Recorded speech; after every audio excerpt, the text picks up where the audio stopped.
Okay? And then we will live on our Facebook, SDA Online Study. At marami po tayong mga kaibigan na sumusubaybay po sa ating Facebook Live.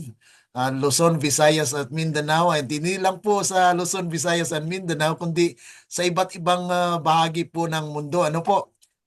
Mayroon po tayong mga tagapakinig, those who are listeners from Nepal, India, mayroon din po actually doon sa Finland at sa Italy, may mga kaibigan po tayo doon na sumusubaybay actually na nagko-comment at ganun din po sa Australia. Salamat po sa ating mga kapatiran diyan sa Australia po at New Zealand na nagpapatuloy po na sumusubaybay din po dito. Okay? So dito po tayo sa pagpapatuloy po ng ating serye sa Prophetic Insight. At ito po ay pagpapatuloy po ng naiwanan po natin ng mga topiko last year. Dahil nagsabi po tayo last year na may pagpapatuloy po patungkol doon sa Daniel 2. Okay, sa Daniel 2 po ating napag-aralan that God will establish a kingdom. At sabi nga po ron sa chapter 2 verse 44, in the days of these kings shall the God of heaven establish a kingdom, and it will never be destroyed. Okay? Ano po ang ibig sabihin nun? Kasi karamihan po sa ating mga Seventh-day Adventists believe that the stone in Daniel 2 is Jesus Christ. Pero dapat po nating pagtuon ng pansin na kung si Jesus Christ po yan, ay ang nangyari po sa bato, natibag po siya. Okay? It was cut out of the mountain, hindi po sa langit, because it's mentioned in verse 45 that the stone was cut out of the mountain and it smote the image. And sabi pa po doon na yung stone ay became a great mountain and filled the whole earth. Verse 35. Kaya nga po hindi maari na second coming po yun. Bakit po? Dahil si Kristo po sa ating doktrina bilang Seventh-day Adventist, darating po si Kristo sa mga alapaap in the clouds of heaven. So Christ will come in the clouds of heaven and those people, the saints, will meet Him in the clouds. So paano ngayon po ang sinasabi ng Biblia? Na stone became a great mountain and filled the whole earth. So therefore, it is an event before the second coming of Christ. Kaya nga po ating pag-aralan na po natin yan last year. Pero atin pong bigyan ng tuon yung mga mangyayari. Ano po ang mangyayari sa paghahanda nito? Okay, so dito po tayo po tutungo sa ating pag-aaral. Who will finally have Jerusalem? Ito po ay serye, may part 1, part 2, and part 3. At sa Thursday po ay ating pag-usapan, ano po ba yung prophecy patungkol sa Jerusalem, Judah, at Israel? Kung ano po ang aplikasyon po niyan sa ating kapanahunan ngayon. Yun po yung mga serye natin. So itong ating pag-aaral mga kapatid ay when God establishes His kingdom, matutunan po natin dito yung propesya that pointing to Jerusalem. At ito po ang tinatawag nating God's chosen inheritance for the remnant. Yan po ang ating matutunan this week. So bago po tayo manalangin, ito po yung thoughts, yung ating tinatawag na before we pray, mayroon po tayong palaisipan, no? The prayer thought, yung ating diwa na punuin nawa tayo ng Panginoon ng kapangyarihan ng Banal na Espiritu. Ang sabi po rito, the final conflict, ang pinali na konflikto mga kapatid, the repeated past and God's chosen soldiers. So ano pong mangyari? Sa Sa uling kapanahunan mga kapatid, may mga nakaraan na mangyari muli. Yan po ang ating pag-aralan. Past history will be what? Will be repeated. A determined conflict is to be waged in the Christian world. People who are disloyal to the commandments of the living God or living God's will. Ano pong ibig sabihin nito mga kapatid? Yung mga taong hindi loyal, hindi sumusunod sa kautusan ng ating Panginoon. Ano pong gagawin nila? In their supposed self-importance, be inspired by Satan. Sino pong ma-inspire ng Satan? Yung mga hindi sumusunod sa kanang kautusan. Huh? Inspired by Satan to war against those who follow the Lamb, of God, which taketh away the sin of the world. So ito po mga kapatid ang labanan. Espiritual na labanan na kung saan ay mangyari po mga kapatid na Satan will have war with those who are obedient to the Lamb. Kaya sabi po rito, the result will be that people will become inhuman. Hindi na po makatao in their action toward other people. Kaya mapapansin po natin mga kapatid na kung tayo ay sumusunod sa kautusan ng Panginoon, may mga tao pong hadlang na para bagang inhuman na sila, hindi na makatao. Na tayo po ay husgahan, tayo po ay i-criticize, tayo po ay sasabihan ng hindi katanggap-tanggap. Ano? So yun po ang mangyayari. Kaya nakasulat na po. All who are the sons and daughters of God are His chosen ones, His soldiers. So may mga soldiers ang Panginoon mga kapatid, ano? To war against principalities and powers, against the rulers of the darkness of this world, against what? Against spiritual wickedness in high places. So there will be people that are obedient to God. Kaya nga po, yung mga pinili po ng Panginoon, sila po yung bato.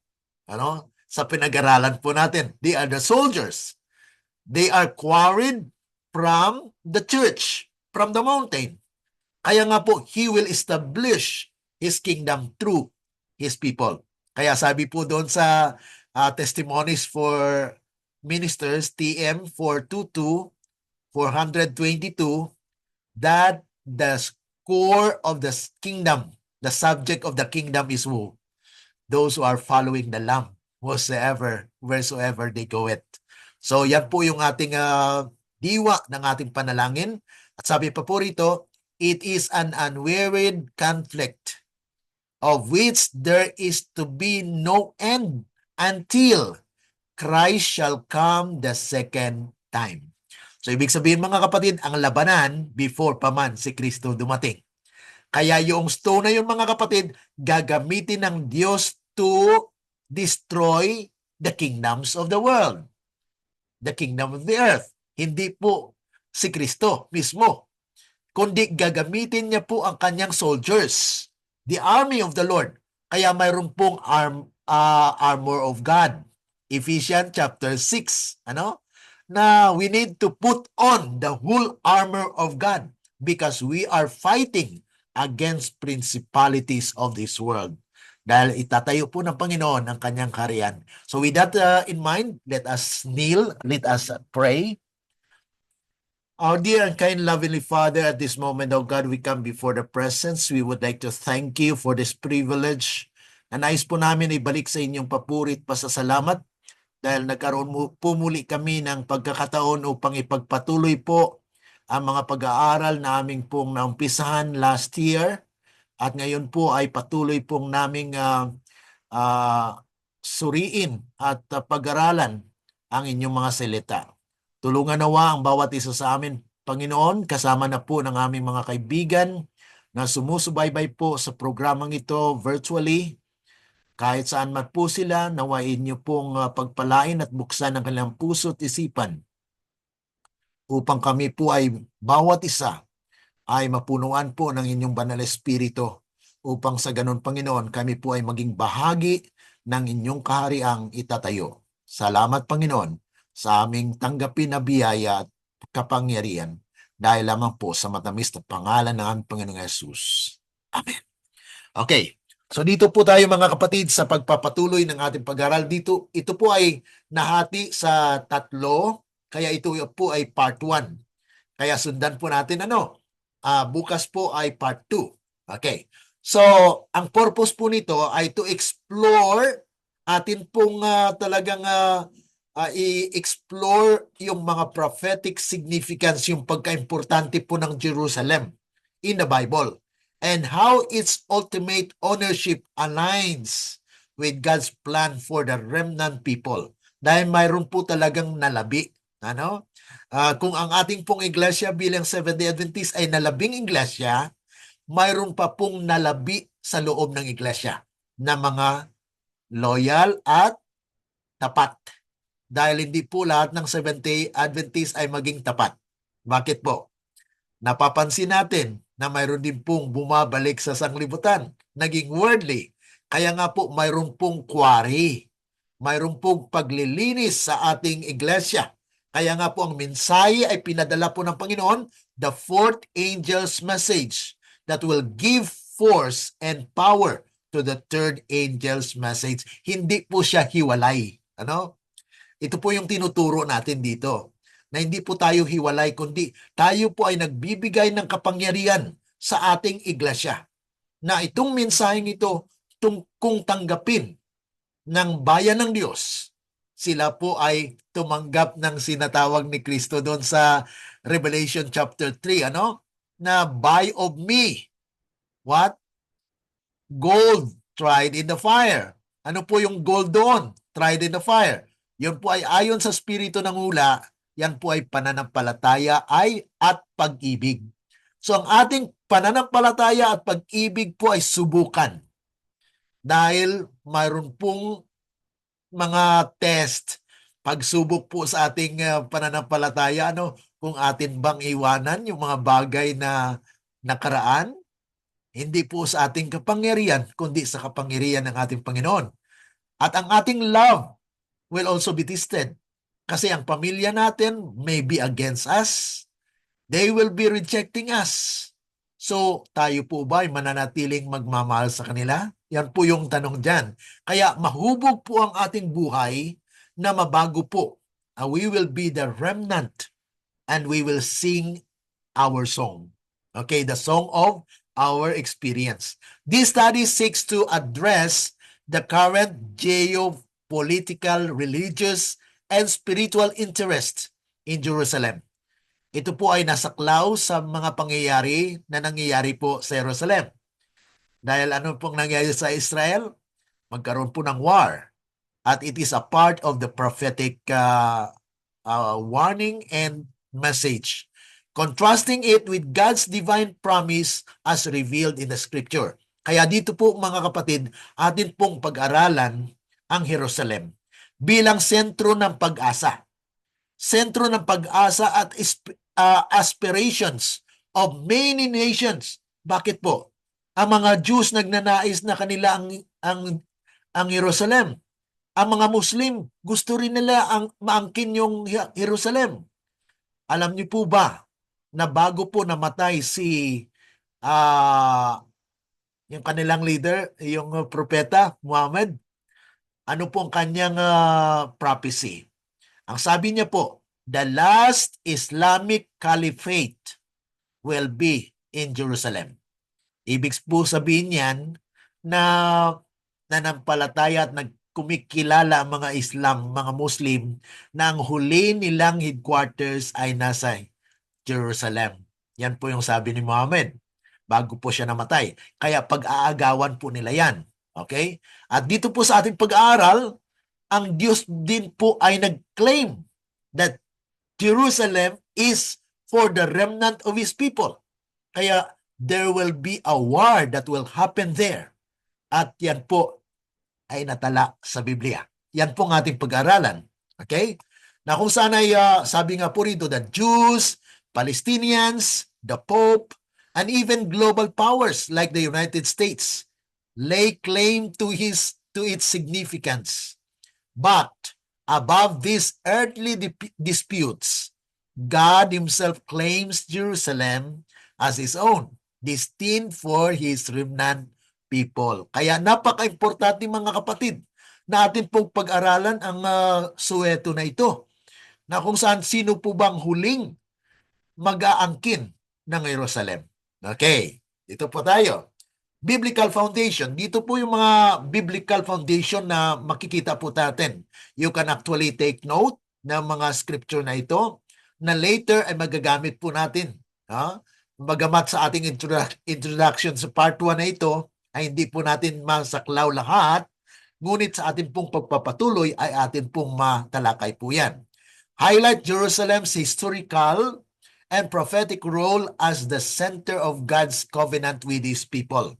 Referencing key texts like Zechariah chapter 2, verse 12, Isaiah 62, verses 1 to 7, and Revelation 21, verse 2. Yun po yung mga talata na atin din pong mapag-aralan as we go on. Pero ito yung po yung mga biblical foundations na kung saan ay matalakay po natin na Jerusalem is the center of hope for God's people. At ma-analyze din po natin kung sino po ang nagki-claim.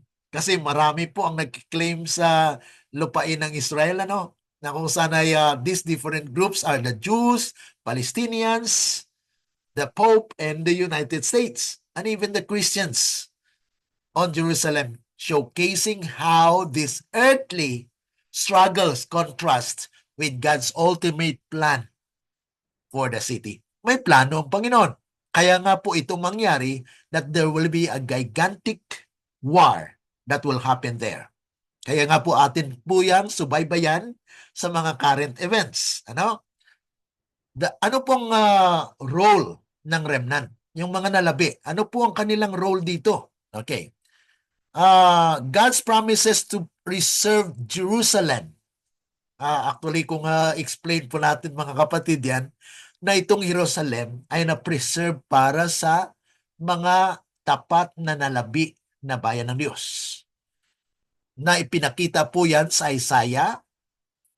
Buksan niyo ang Bible natin. Isaiah chapter 4. Dito na po tayo pupunta kasi dito po sa Isaiah chapter 4, mapapansin niyo po, sa verse 1 pa lang ay nagsasabi po na there will be what? 7 women take hold of 1 man. Ano pong ibig sabihin nun? 7, according to Acts of Apostles 5:85, ay completeness. So, ibig sabihin, lahat ng mga reliyon, halos lahat ng mga reliyon, claim that they are following Christ. They are take hold of 1 man. Pero anong gusto po nila? They want to eat their own bread and they want to clothe themselves with their own apparel. Yan po yung sinasabi sa verses 1 and 2. At sa 3 po, ito po yung ating tuunan ng pansin, ano? And it shall come to pass. Okay? Mangyayari sa mga araw na yon that he that is left in Zion. Okay. Sino po? Yung matitira. Ibig sabihin, hindi lahat, ano? Ano po yung Zion sa Biblia? Bayan ng Diyos. So those who are left in Zion, the remnant, sila po yung nananatili sa katotohanan. Hindi po yung sabihin natin na tayo ang tunay na iglesia. Mga kapatid, halos majority of the church right now are turning toward Egypt. Yan pong sinabi sa Testimonies for the Church, Volume 5, 217, that majority of the people in our time, the people of God, are retreating toward Egypt. Ano po ba yung Egypt? Di po ba sa Biblia ay yan po ay worldliness? Kaya hindi po tayo magtataka ng ating iglesia, marami pong mga worldly ngayon. Yan po ang nakatala at nasa kasaysayan din po yan na nangyari sa Israel noon. Kaya past history repeats itself in the modern Israel. At so mga kapatid, those who are left in Zion, ano po mangyari? And he that remaineth in Jerusalem. So there will be people who will inhabit Jerusalem, mga kapatid, bayan ng Diyos, shall be called holy. Sila po ay tatawaging banal. E paano po sila magpabanal? E sabi po sa John 17:17, sanctify them by the truth. Thy word is truth. Pakabanalin niyo sila. Pakabanalin mo sila sa pamagitan ng katotohanan. At ang katotohanan ay ang salita ng Diyos. Kaya nga po ating pinag-aralan ito para matutunan po natin kung paano tayo maganda. No? That we will be called holy. Even everyone that is written among the living in Jerusalem. So ito po mga kapatid ang patungkol sa mga buhay. Mga buhay na hindi makaranas ng kamatayan. These are the ones that are translated na sila po ay mga representative katumbas ni Elijah. Di po ba? Sa prophecy, there will be Elijahs in the last days proclaiming the second coming of Christ. When John the Baptist was actually the first Elijah to prepare the way of the Lord in his first coming, now he has also Elijah to prepare God's people. And those God's people will be helpers of Elijah. That's why they are also like Elijahs, that will proclaim the second coming of Christ, and they will be actually established as a kingdom. Okay? Verse 4, when the Lord shall have washed away the filth of the daughters of Zion. Tingnan niyo mga kapatid, sa chapter 3, okay, may konteksto po yan sa chapter 3, ano? Verse 16 to 23, it talks about the daughter of Zion, na sila po ay mayroon pong pride. Ano pong sinusuot nila? Sila po actually ay hatulan ng Panginoon. Kaya nga po ito na, huhugasan sila. Sa chapter 4 po, ay sila'y lilinisin. No? And they are also left in Zion. Sila'y natira. Sila po yung remnant. Okay? And shall have purged the blood of Jerusalem from the midst thereof by the spirit of judgment. Di po ba? Yan po yung tinatawag nating purification in the church. Kaya i-purge po ng Panginoon yan. Talagang sapsapan niya ang ating character. Kaya yung stone sa Daniel 2, mga kapatid, cut out without hands. It is no human intervention. It is God's intervention that makes it able that His people will be pure. Purified, mga kapatid. Kaya He will purge the blood of Jerusalem from the midst thereof by the spirit of judgment. So they will pass through the rod. Yung rod na yung mga kapatid is a judgment, ano? Na kung saan ay proclaimed by the Lord. Nang kasabi nga sa Micah chapter 6:9, di po ba? The Lord's crieth in the what? In the city. At sinabi pa po do, He ye the rod. Ano pong pakinggan natin? Yung rod. Sa panahon po ni Moses, ano pong ginamit ni Moses? To deliver God's people. Di po ba rod? Ang rod po is a symbol of God's power. Sa dito po sa Micah chapter 6 verse 9 is actually message. Dahil sinabi po, He ye the rod, and who hath appointed it? Kaya mga kapatid, ang pangkinggan po natin yung rod na nagsasalita. May mensahe pala po mga kapatid. And who is the shepherd? Okay? John 10 verse 11. Who is the good shepherd? Jesus Christ. Therefore, the shepherd has a rod. That's why kung idugtong mo po yan, the shepherd's rod. Ang tungkod ng shepherd na siya po ang naghahanap ng kanyang bayan. Kaya nga po mayroong judgment. Okay? Kaya sabi po rito, and by the spirit of burning. Ang burning po, kwan po yan. Talagang execution yan. There will be a slaughter. Yan po yung Ezekiel 9 na ating pinag-aralan mga kapatid. Na yun po ang mag-purify at sabi po sa testimony. Testimonies for the Church, Volume 3, page 266 to 67. Ang sabi po doon, the closing work for the church is the sealing of the 144,000. Purification of the church. Ang pag-purify po ng church, mga kapatid, sa pamagitan po ng katotohanan. Dahil ang shaking po, ano ang cause ng shaking? Anong pinanggalingan ng shaking? When there is a straight testimony. And it is a cause of shaking. Kaya mayroon pong pagliglig sa ating iglesia na kung ang katotohanan po ay maipresenta, mayroon po mga taong mag-oppose, mayroon din po taong maniwala. So there is a shaking kung saan tayo papanig. Ano? Kaya sabi po rito sa verse 5, and the Lord will create upon every dwelling place of Mount Zion. Yun na po yung kingdom. Kaya doon sa Revelation chapter 14, verse 1, ano pong sinasabi doon? And the Lamb stand on Mount Zion with the 144,000. Yun na po.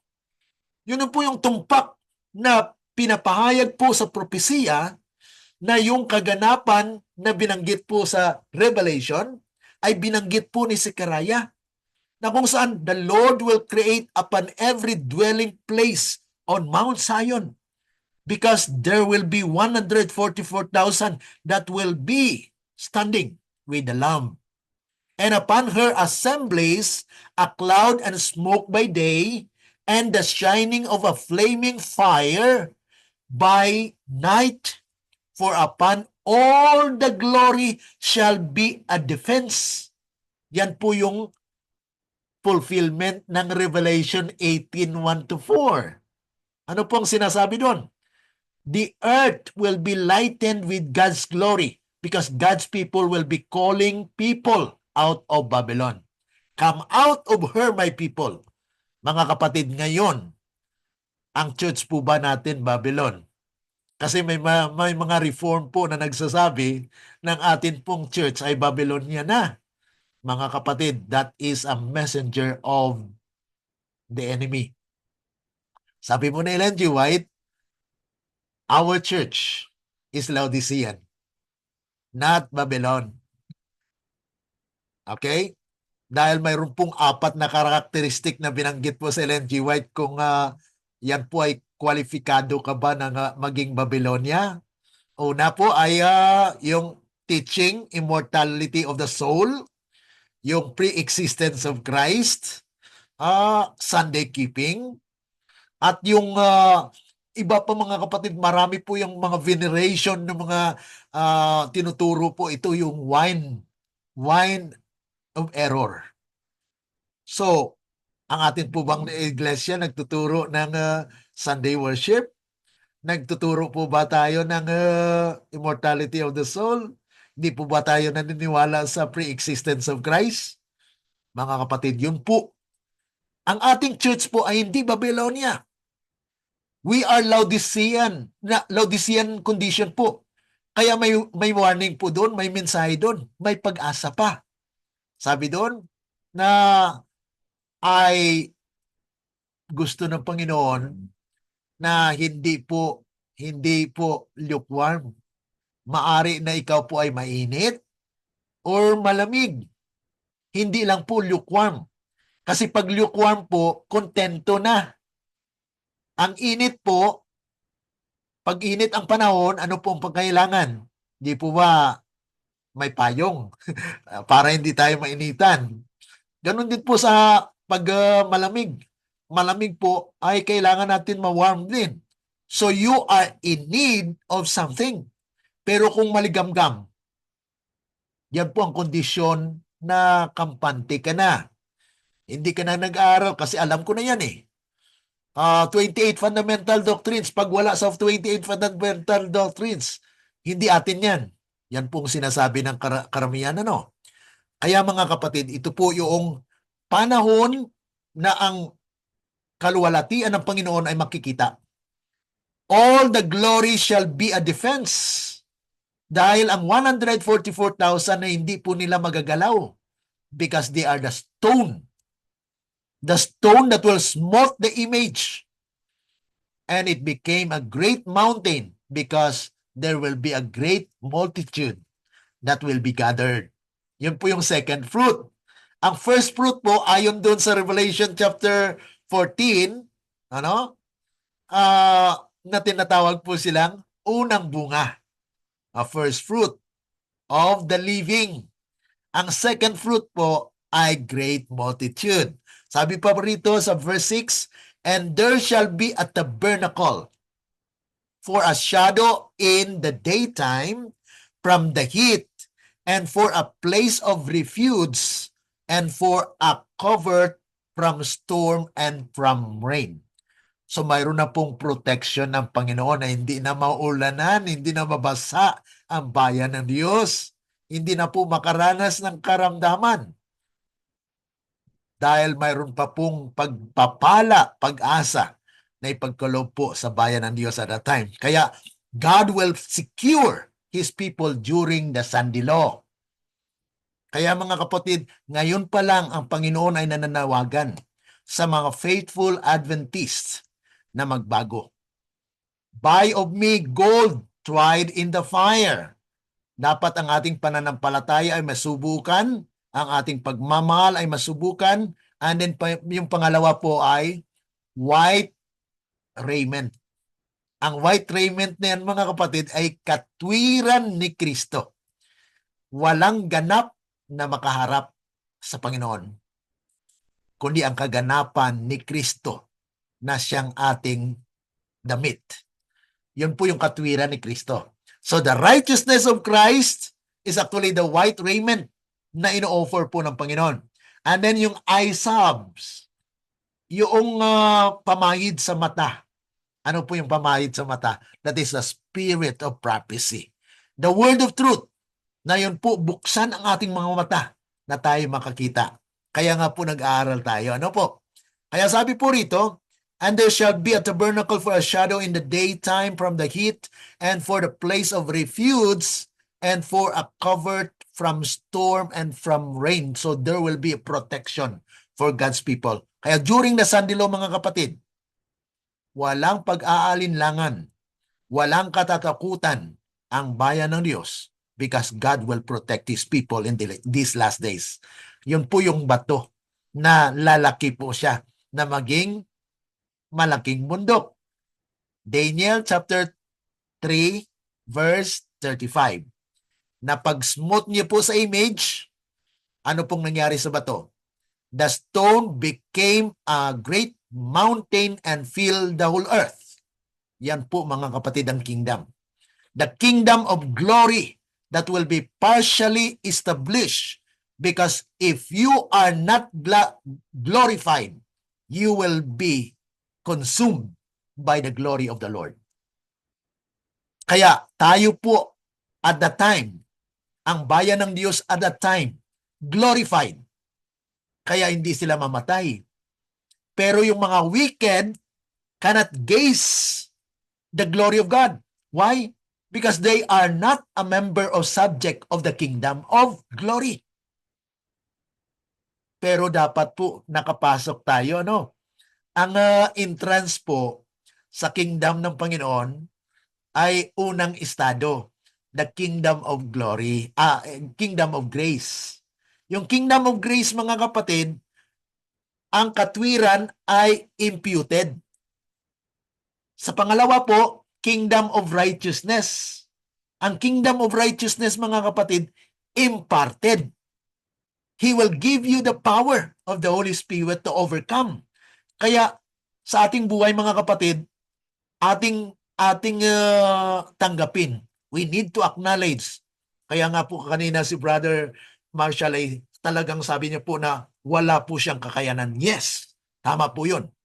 Wala po tayong kakayanan. Ngunit ang Diyos ay may kapangyarihan na siyang magbabago po ng ating buhay. Kaya nga po ang role ng bayan ng Diyos, may promesa po ang Panginoon na i-preserve o reserve niya po yung Jerusalem for the faithful remnant, na ito po ay natala din po si Karaya. Zechariah chapter 8 verse 7 and 8, sabi po rito, "Thus saith the Lord of hosts, behold, I will save my people from the east country and the west country." So yun po, mga kapatid, ililigtas ng Panginoon ang kanyang bayan from the east and the west. And I will bring them. Dadalhin po sila, mga kapatid. Dadalhin po sila saan? And they shall dwell in the midst of Jerusalem. Saan po sila dadalhin? Jerusalem. Kaya nga po, yung Israel na yan po yung sentro ng gigantic war na mangyari, because God will gather His people there. At papag-aralan po natin during this week, mga kapatid. Ito ay part 1 pa lang, ano? And they shall be my people, and I will be their God in truth and in righteousness. Yan na po yung kingdom of righteousness. Kasi alam po natin, yung kingdom of grace was already established. Kailan po? Noong nabayubay si Kristo sa cross sa Kalbaryo, na-establish ang kingdom of grace. Pero ngayon, mga kapatid, anong itatayo ng Panginoon? Ang kanyang kingdom of righteousness, na mayroon pong judgment ngayon. When the verdict, kung mayroon ng hatol, ang mga matuwid ay maging matuwid. Ang mga righteous, maging righteous. Ang mga wicked, maging wicked. So that is the kingdom of righteousness declaring that God's people had been sanctified. Araw-araw po yan actually ang ating sanctification until the time when we will get mature. Kaya nga po, may mga pagsubok sa ating buhay. May suffering, but it is just temporary. Kaya nga po, nais ng Panginoon na tayo po bilang kanyang mga anak, Seventh-day Adventist, must know our doctrine. Must know the plan of God for us as a people. Sabi pa po rito, ito po yung Revelation chapter 14, 1-5, yung binanggit ko kanina. God's promises to reserve Jerusalem for His faithful remnant, as seen in Revelation 14, 1-5. Ito po yung binanggit ko kanina, And I looked, and lo, a lamb stood on Mount Zion, and with him 144,000, having his father's name written in their foreheads. Kaya ito po, mga kapatid, yung 144,000. Ang tanong, mga kapatid, literal po ba ito? Mga kapatid, kung atin pong suriin sa original, ang ginamit po na word number ay hango sa Griego na word arithmus. Yung arithmus, dyan po nanggaling yung arithmetic. Yung arithmetic po ay counted, binilang, reckon. Ibig sabihin, it's literal number. Yung 144,000. Ang tanong, sila lang po ba ang maliligtas? No. Sila po ay mga buhay lang. Pero marami po ang namatay na naligtas. Ibig sabihin, mga kapatid, they are the first fruit of the living. Yan pong binanggit dito. Basahin natin, And I hear a voice from heaven, as the voice of many waters, and as the voice of the great thunder. And I hear the voice of the harpers harping with their harps. And they sang as it were a new song before the throne and before the four beasts and the elders. And no man can learn that song but the 104,000 which were redeemed from the earth. Ito po ay vision. Ano? Na para bagang sabihin na, nasa langit na yan. Mga kapatid, this is a vision where there will be a process of investigation. Kaya na verdict na ito po, mga kapatid. Kasi yung nakaupo doon sa trono, yun po ay investigative judgment. Na kung saan ay may mga elders, may four beasts. Yan po ay mapag-aralan natin sa Revelation chapter 4, 5, 6, 7, 8. Ano? At yan po ang ating sunod na serye sa February. Okay? Sa February po, we will be studying prophetic insight on the book of Revelation. Okay? At sabi pa po rito, these are they which were not defiled with women, for they are virgins. Ang sabi naman ng iba, puro lalaki yan. Or babae. Ano? Virgin. Ang ginagamit po dito, puro babae. So, ibig sabihin, wala lalaki. Yun po yung pag-interpret po ng iba. Pero alam niyo po, mga kapatid, sa ating pag-aaral sa prophecy, when we talk of women in the Bible, it's about representation of the church. Pag virgin po, mga kapatid, hindi nahaluan, unadulterated. Ibig sabihin, they possess the pure faith, mga kapatid, ayon sa Christ Object Lesson 400. Na kung saan ay sinasabi po doon, mga kapatid, na yung being virgin is actually possessing a pure faith. Wala po siyang halo. Ibig sabihin, they are just believing the Word of God, nothing else. No human interpretation. No human or private interpretation. Kundi kung ano po ang nasasaad sa Biblia, yun po ang pinanindigan. Yun po, mga kapatid, pure. At sabi pa po rito, and in their mouth was found no guile, for they are without fault before the throne of God. They have the spiritual qualification and mission as the remnant, mga kapatid. So they are, sabi nga po rito, these were redeemed. Kasi sabi rito, these are they which follow the Lamb, whithersoever he goeth. So they are obedient. Hindi sila suwail. Hindi po sila lumalabag. Ibig sabihin, sabi po ni Jesus Christ, if you love me, keep my commandments. So they are commandment-keeping people. They love the Lamb. These were redeemed from among men, being the first fruits unto God and to the Lamb. So pag sinabi po nating first fruit, ay hindi po ibig sabihin na walang second fruit. Dahil hindi po masasabi na may first fruit kung walang second fruit. Kaya ibig sabihin, mga kapatid, itong 144,000 is just the first fruit. Pero mayroon pong second fruit. At yun po ang great multitude na mapag-aralan po natin sa Revelation chapter 7 verse 9. Ano? So ito po, mga kapatid, yung mga bahagi sa kasaysayan na ang Israel ay actually bayan ng Diyos. Pinili na chosen people of God. But they have failed to accomplish and to fulfill God's will. Kaya nga po, ibinaling po yan sa atin ngayon. Ang katotohanan ay progressively presented to the world until we are reaching at the 11th hour.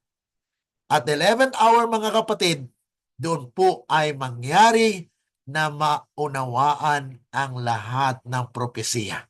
Because God will send Elijah. Yan po yung sabi sa TM. Testimonies to Ministers 475. Ang sabi po, somebody is to come in the power and spirit of Elijah. And when he comes, people may say, "You are too earnest. You are not interpreting the scripture in the right way. Let me teach your message." Kaya mga kapatid, talagang gusto nilang gamitin yung sila daw magtuturo kasi mali ang tinuturo, ang interpretasyon. Pero mga kapatid, ito po ay galing sa Diyos. Sabi rito, the conflict mirrors the rebellion in heaven, a pattern that has echoed through history. Kaya nga po, sa ating binasa kanina sa ating prayer thought, past history will be repeated. This cosmic struggle highlights the enemy's tactics to challenge God's sovereignty and the loyalty of His people. Kaya sa kasaysayan mga kapatid, mayroong mga disobedient, mayroong obedient. Ano? Kaya nga po ang spiritual basis natin, kanina mga kapatid, scriptural basis for the preceding events. Ano pong mga pangyayaring ito? Zechariah chapter 12, verse 3 to 8. The coming deliverance of Jerusalem. Kung atin pong mapapansin yan, mababasa natin, Jerusalem will be likened to what? To the burdensome stone.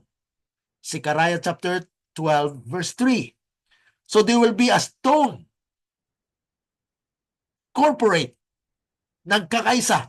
Ibig sabihin mga kapatid, ay pag sinabi po nila na yung stone din is singular, kaya ang conclusion nila si Kristo yon.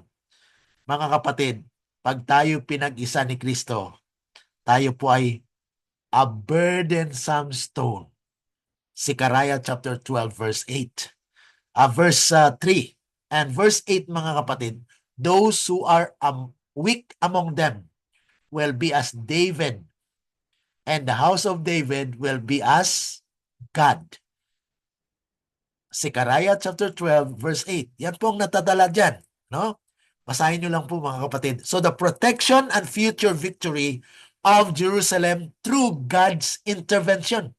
Kaya yung stone without hands, wala pong human intervention doon. Kaya hindi tayo aalis sa church. Let God select His people sa pamagitan po ng rod message. Kaya may rod message po. Ano? Yan po yung ginagamit ng ni David din po, no? Mayroon po siyang, kasi shepherd po siya Kaya may rod po siya. Ganon po din po si Kristo. Si Kristo po ay shepherd. Kaya may rod po siya. The shepherd's rod. Yan po ang maglalapit sa atin. Sa ating shepherd. Sa ating Diyos. Sa verse 1 ng Zechariah, ito po yung binanggit ko kanina, cleansing of sin and a fountain of grace. A fountain of cleansing for sin and impurity, symbolizing spiritual renewal. Yun na po mga kapatid, yung sinabi ko kanina kay Brother Marshall, na there will be a fountain that will be open to the house of David. Yung house of David, kung house of David ka mga kapatid, kalimbawa ay pangalan ng tatay ay si Marshall. So ibig sabihin, ang kanyang mga anak niyan, Marshalian.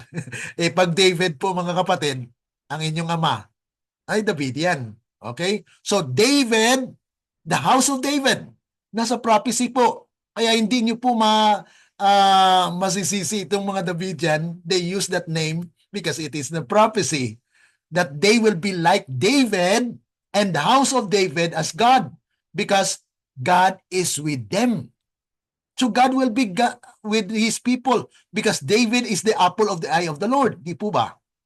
Kaya ang sino man na sentro ng paningin ng Diyos ay tinawag Davidian. David. Because David was the center of the eye of the Lord. Bagamat si David ay makasalanan, mga kapatid, binilang po siya na siya po ang hari na nagpalit kay Saul. Pinili ng Panginoon. No? Kaya nga po, sabi pa po rito, mapag-aralan pa po natin yan sa part 2. Zechariah chapter 14, the day of the Lord and Jerusalem's ultimate victory. The day of the Lord, judgment upon the nations and eventual restoration. Kaya ang chapter 11 po ng Isaiah ay dapat din po nating pansinin. It will be in the kingdom. Not in heaven. Okay? Kaya nga po, pag-aralan po natin yan. Dahil sa verse 10, may binanggit po dyan na Gentiles. Paano po yan kung sabihin natin na bagong langit at bagong lupa na po yan? Sa bagong langit at bagong lupa, walang Gentiles. Pero dyan sa chapter 11 verse 10, binanggit po yung Gentiles. Kaya therefore, this event happens before Christ's return. Bago po si Kristo dumating, ang chapter 11 ng Isaiah ay patungkol sa kaharian na itatayo ng Panginoon, na yung mga bata ay maglalaro sa hukay kahit sa mga holes of the snake, dahil hindi na po, may covenant na po ang Panginoon sa mga animals and men. Hindi na po sila kakagat. Hindi na po sila it will not be dangerous for them to dwell with the lions, the tigers, because Eden will be restored, mga kapatid, bago pa man si Kristo ay darating. That is a taste of the heavenly promise of the Lord, mga kapatid, na nasa Biblia, no? Restoration of Eden. And sabi pa po rito, si Panaya chapter 2, 4-7, basahin nyo lang, mga kapatid. I just give you the text. Judgment on the nations and hope for Judah. Kaya sa Thursday, mga kapatid, pag-aralan natin ano ang Jerusalem, Judah, at Israel sa propesya. Yan po ang ating pagtuunan ng pansin sa Thursday. Judgment on the enemies of Israel and hope of restoration and blessing for Judah. Kaya itong lahat nating mga napag-aralan, mga kapatid, ito po ang buong kapitulo ng Sikaraya, chapter 12, ay patungkol po sa huling mga araw. Kasi sabi rito, and in that day, will I make Jerusalem a burdensome stone, singular but plural in meaning. Why? Because bold Jerusalem, pag Jerusalem, mga kapatid, bayan ng Diyos yan. Okay? So, I will make God's people or bayan niya a burdensome stone. Yun po ay katugma sa Daniel 2, that the stone was cut out of the mountain and smote the image. Dahil ang sino mang lalaban sa kanila ay masusugatan. Yan pong sinasabi ng talata. All that burden themselves with it. Ang it po dito ay patungkol sa stone. Na itong stone po ay bayan ng Diyos, Jerusalem.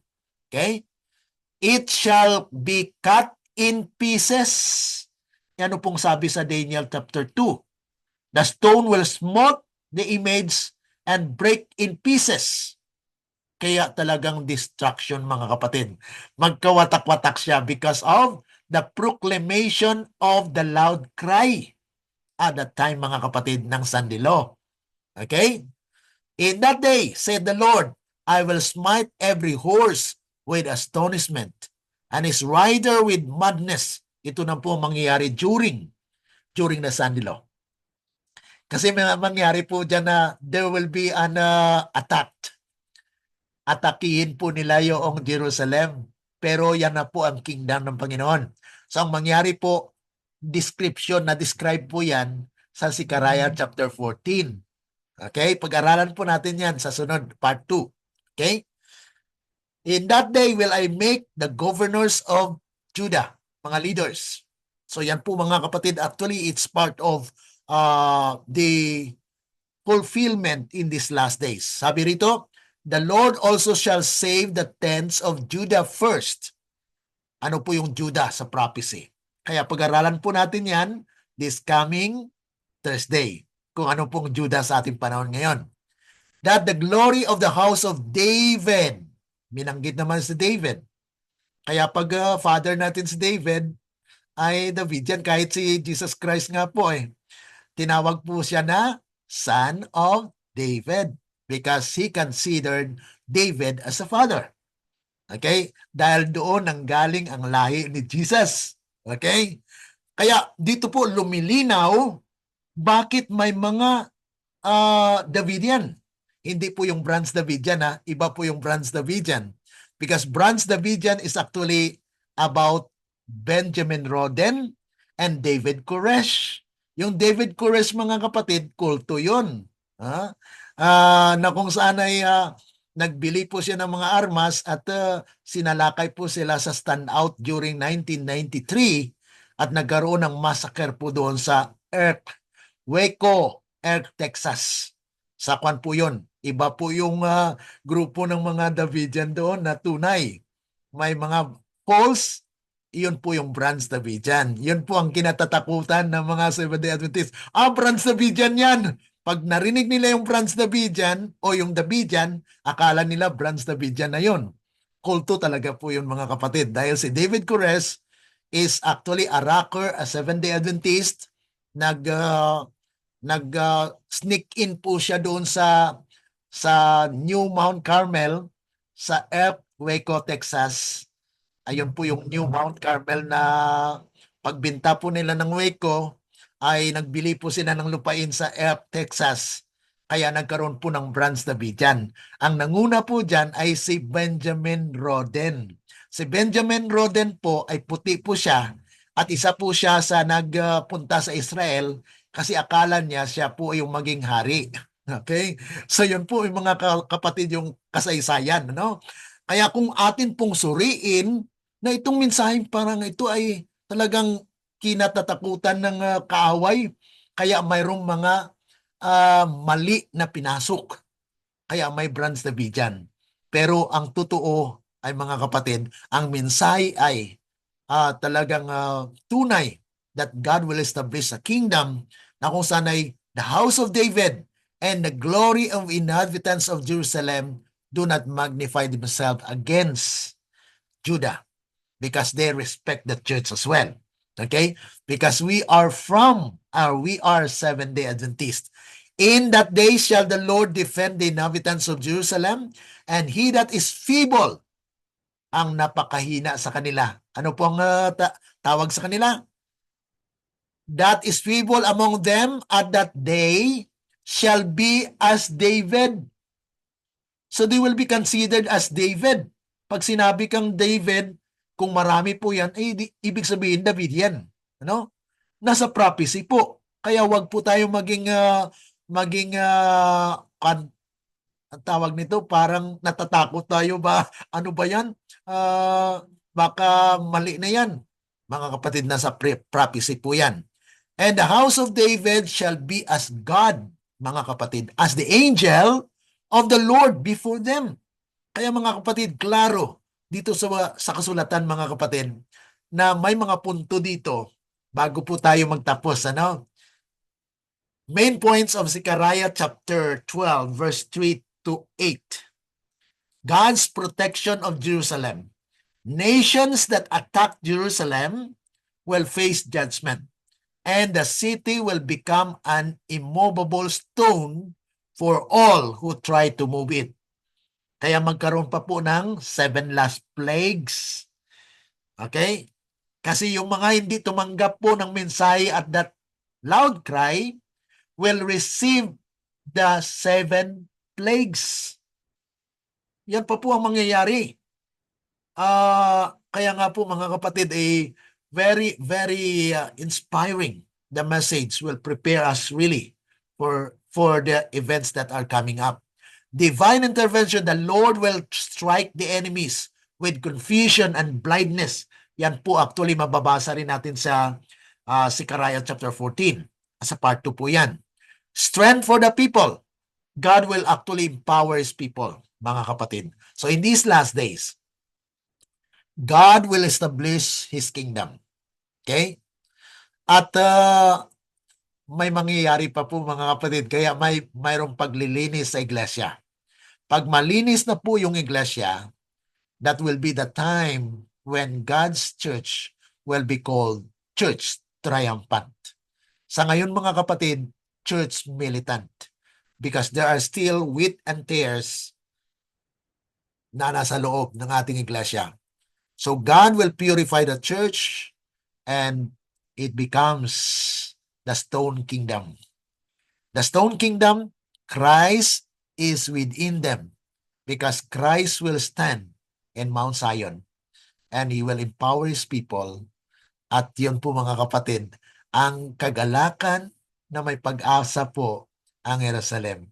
Ang Jerusalem po ay bayan ng Diyos. Natin po mapapag-aralan pa po yan, karagdagan, this coming Thursday. Okay? So yan po ang ating mensahe sa hapong ito. I hope you've got the message this afternoon. At ito po ay kwan pa lang, part 1. May part 2 pa po mga kapatid. So ang hindi po natin na pag-usapan sa araw na ito ay atin pong banggitin at dagdagan pa po this coming tomorrow. Tomorrow po at part 2, Wednesday, part 3, at saka yung sa Thursday po, alamin natin po yung propesya patungkol sa Jerusalem, Judah at Israel. Okay? So any reaction, kung mayroon pong mga reaction sa ating mga kapatid, dito po sa virtual na study natin at doon dyan din po sa ating FB Live, we are happy to welcome your comments, your question. I-try po natin sa tulong ng Panginoon na maunawaan po natin ang ating napag-aralan ngayong araw. I hope that you will follow our segments series na kung saan ito po ay maghanda din po sa atin sa mga current events na darating. Okay? Mayroon po bang reaction? Any reaction, Sister Susan? Brother Marshall or mga kapatid po natin na nasa online? Just comment. Okay? May tanong po, Sige po. kaya po magkakaroon ng gigantic war Opo. dahil sa pag-aagawan po ng Jerusalem. Opo. Pero kahit po ano ang gawain ng iba't ibang bansa o ng iba't ibang lahi para kunin ang Jerusalem, hindi po mangyayari dahil naka-prophesy na po na yung pong 144,000 na iniready ni Lord na binigyan ng tatak ang siyang mananaig at magkakaroon ng triumph. Amen. Triumph Victorious Church. Pero kailangan po talaga sa tulong ng Espiritu na ma-purify ang church. At yung Opo. pong gabi dyan, ay tanong ko na rin po yun sino ba talaga itong si David Kores na isang Ito po yan. Ito po yung background niyan, Sister Susan, ano? Si David Kores po, ang tunay niya pong pangalan ay si Vernon Howell. Si Vernon Howell po ay drummer po siya. Magaling po siya sa music, drummer. Pero Seventh-day Adventist po siya. Ngayon, ay nalaman niya po yung grupo ng mga Branch Davidian sa Air, Texas. At ang leader noon ay si Benjamin Roden. Pero nung namatay si Benjamin Roden, ang kanyang asawa na si Lowe Roden at ang kanyang anak na si George Roden ang siyang namuno sa Branch Davidian. Ngayon, gusto ni Vernon Howell na siya ang maging leader. Kaya 3 times po siya nag-attempt na maging membro dyan sa Branch Davidian. Okay? Ngayon, at the 3rd attempt, ang ginawa niya po, inasawa niya o kinuha niya nagkaroon po siya ng relasyon kay Lois Ruden, yung mother. Kaya nagkaroon po siya ng kalakasan, yung kapangyarihan. Siyempre, yung mother ni George. Itong si George, kinalaban niya si Vernon Howell. Nagbarilan po sila. Itong si Vernon Howell ay mayroon pong kasama na 6. May mga baril. At yun na nga po ang nangyari sa kasaysayan ay natamaan ito si George. At siya pa po ang nabilanggo. Okay? Na-insane sa prison. Kaya walang naging leader sa Branch Davidian. Kaya itong si Vernon Howell, naging leader ng Branch Davidian. Kaya nga po ang nangyari ay pinalitan niya po ang kanyang pangalan, David Koresh. Ang ibig sabihin, David the Great. Ang Koresh kasi mga kapatid ay kanyan, the Great. So, siya po ang nagpapakilala na siya po ang David na hari. Iyon po ay maling turo na. Kaya naging kulto po siya. Kasi siya yung nag-angkin na siya yung sinful Messiah. During that year, actually 1990s, ay mayroon pong New York Times na nilathala po sa buong mundo na mababasa niyo po na yung sinful Messiah ay si David Koresh. Kaya kinatatakutan po yan ng mga Seventh-day Adventists. Baka yung Davidian na yan, kay David Koresh yan. Kaya yun po ang naging hadlang na naging prejudice po ang karamihan sa mga Seventh-day Adventists because of that story. Kaya yun po ay pakana ni Satan to distort the information about Davidians. Kaya nung napag-aralan ko mga kapatid, ay ayan palang nangyari. Kaya nga mga kapatid, dapat pag-aralan po talaga yung Biblia at yung kasaysayan. Kung ito po ba ay mensahe ng Panginoon, then ating tanggapin. Kung hindi naman po ay God will not let us go astray. Hindi po pahintulutan ng Panginoon na tayo maligaw. Kung tayo po ay tapat at naglilingkod po sa Kanya at nag-aaral by God's grace ay patnubayan po tayo ng Panginoon. Okay? Kaya po pala, Pastor Glenn, Aha. inaayawan po ang pagtuturo nyo ng iba. Yes. Yan po Hindi yun ang kasaysayan. lang nalalaman sa kasaysayan. Salamat po sa liwanag na yung tanong ko po ay nasagot ngayon. Salamat Amen, po sa amen po, amen, amen. Yun po actually ang yung issue bakit parang nililink nila kasi nililink ng Seventh-day Adventist yung Davidian sa Branch Davidian. In Branch Davidian talagang kulto talaga yun. Kahit ako magsasabi talagang kulto kasi they are following men. They are following a living prophet. Kasi ang propeta daw nila noon ay si Benjamin Roden. Tapos namatay si Benjamin Roden, ang asawa niya naman yung propeta. Tapos nung namatay ang asawa niya, itong si Vernon Howell ay pinoclaim niya yung sarili niya na siya ang hari na si David. Kaya pinalitan niya ang pangalan niya, David Koresh. Okay? So maraming salamat mga kapatid. I hope you are enlightened with our study today. Kahit sa ating mga kapatiran na sa online, we are happy to welcome your question, your comments. We will try by God's grace mga kapatid na tayo po ay makaunawa sa mga mensahe na ayaw po natin na tayo maligaw, kundi tayo po ay maliwanagan. That's why our study is about prophetic insight, pananaw na makahula ng mga pananaw na ito po ay hindi atin. Hindi po akin, kundi galing lang po sa banal na espiritu na siyang mag-guide sa atin. Okay? So maraming salamat po at tayo po ay magtatapos. Let's pray. Loving Heavenly Father, once again, oh God, we would like to thank you for the message for today.